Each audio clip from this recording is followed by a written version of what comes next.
What's up guys, Travis with TCustomz Productionz, TCustomz.com. Today we're back with another Q&A session. I'll be going through some of your YouTube comments that have come in over the past week. I want to say thanks again for your support on the TCustomz sound effects kit that dropped about 10 days ago or so. Since it's been picked up on the Industry Kits website and also been reviewed, a full detailed review on Machine Masters, and I'll link those in the description if you're interested in checking it out. And I also want to give a special shout out to all the YouTube supporters. I just recently surpassed the 10,000 subscriber mark. Thanks to you. I want to let you know I will be doing something special for that. I'll be holding some sort of an event, and I'll be talking about that in the near future. It's going to have a giveaway. I'll be giving away digital downloads, some physical goods that I'll be mailing to you directly, beats, sound kits. There'll be a lot of different things going on. So stay tuned for more details on that. I'll be posting that on the channel as well as on the other social media outlets when I have an actual definite time and date that I'm going to hold this. Okay, so getting into the Q&A. So the first question comes from Darting to Bill. I don't know how you pronounce that. Anyway, the question is, where do you find your samples? So I've addressed this a little bit in some of the past videos, and if I can find those, I'll link those in the description. But simply put, where do I find my samples? Well, vinyl is, I get in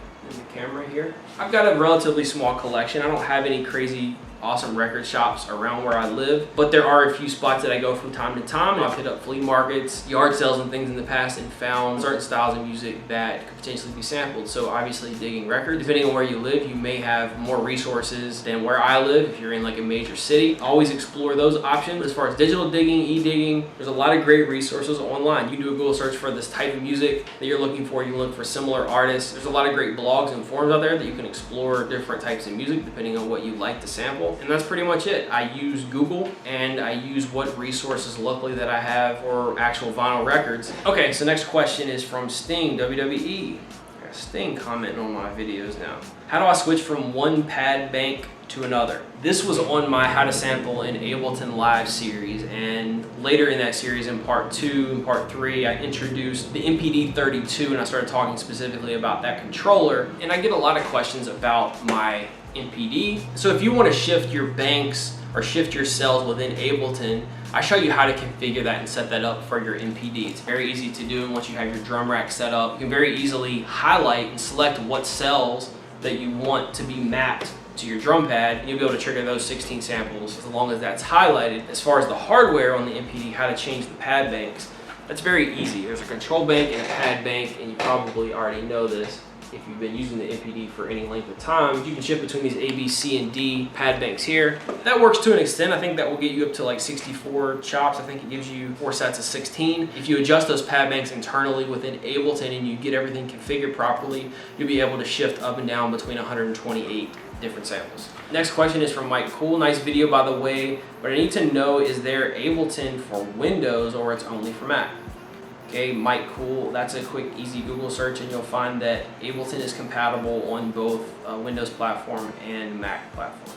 Next question from Santa's Little Helpers. This comment was left on a recent breakdown video of how I showed inside of a session how I arranged this particular hip hop beat, which I called Reunion. He's asking, how do you have so many layers in your other beat making videos? Whenever you show your DAW, it looks like you have 20 tracks with stuff in them. Do you layer your sounds or something? Generally speaking, my sessions vary in a large range. Some tracks I'll work on that are fully composed beats, they may have 20 on the upwards to 30 tracks depending on how in-depth and what type of effects, what particular sounds are being used in that beat. And there's other times where I'm working on kind of like an old school track where it's just basically drums, a sample, a bass line, and maybe some other percussive tracks. What you may be referring to is sometimes when I'm working, like halfway working on sessions, I will have a lot of empty tracks in my sessions because I shot a video a while ago showing you a template that I use inside of Ableton, basically giving myself a default canvas to start working on as far as having certain audio tracks, certain MIDI tracks, so I don't have to configure that session when I'm first starting. But what happens is if my sessions aren't that big, a lot of those tracks get deleted later. So there may be instances where I'm in the middle of working on a beat where I haven't deleted all of these empty tracks, and you kind of see this large session where as maybe only 7 or 8 of those 20 tracks are actually being utilized. And once I've cleaned it up and I've finalized the mix, a lot of those tracks get deleted. So I'm not sure if that answers your question, but basically my sessions have a large range depending on the style I'm going for, depending on what the track needs. It may only have 7 or 8 tracks. In other cases, it may be 20, 30 tracks. Okay, next question is from Quadrant Bottom Half. He says, do you know where I can get some free bass at least one measure to drop in FL Studio. I would recommend a quick Google search for free bass. I mean, there's a lot of sample packs out on the web for free. I mean, literally it's a Google search away. There are some forums you can find resources in, various blogs, just like I was talking about before with finding different samples. It's the same idea. I don't have any set recommendations off the top of my head as far as a free bass patch or bass samples. As you may know, I typically use a virtual instrument called Spectrasonics Trillion. I also have some other sample libraries. They were not free, so yeah. Next question is from NB's the MC. How do you go about chopping samples across the whole keyboard? Again, going back to that how to chop samples in Ableton live tutorial series that I put together, I show you my step-by-step process for chopping a sample. To get those sample chops to spread across your keys is literally as simple as configuring your controller properly, but there's no magic to it as long as you have the MIDI connection. There's no extra work that I do to get it to trigger my samples on my keyboard versus on my drum pad.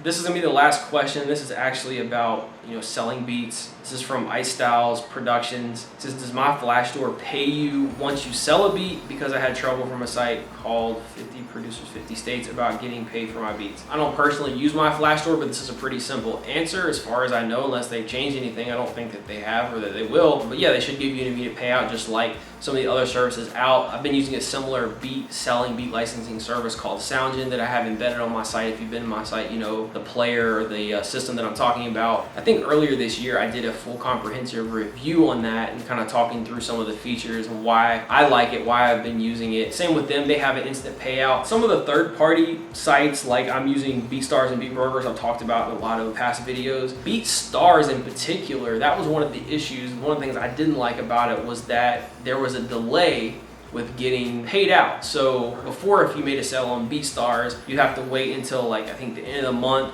and then they would take another month to process that to make sure there weren't any kind of chargebacks or anything like that. Basically pay you out a month later from whatever sales you made that month. Now, it wasn't that big a deal because that wasn't a primary stream of income for me, but it's still kind of a pain to have to wait. But that's one of the cool changes they've made recently within BeatStars is the instant payouts. As soon as you make those sales, they'll issue the payment right to your PayPal account right then. If you have any other questions about that, let me know. I've also link in the description to that full review that I did on the Soundgine player if you're interested in checking it out. So that's gonna wrap up today's Q&A. I'm gonna try to keep these going pretty regularly as long as I keep getting questions from you. I wanna say thanks for all the questions you sent me this week. Bear with me if there are some questions that do get covered a couple times or whatever. There are new people coming in, and even if you heard the information, it might be good to reinforce some of the same points too. Hopefully you enjoyed today. If this was helpful or you enjoyed this in any way, please thumbs up, subscribe to the channel, drop your comments and questions below for the next Q&A, and I'll see you in the next one. Peace.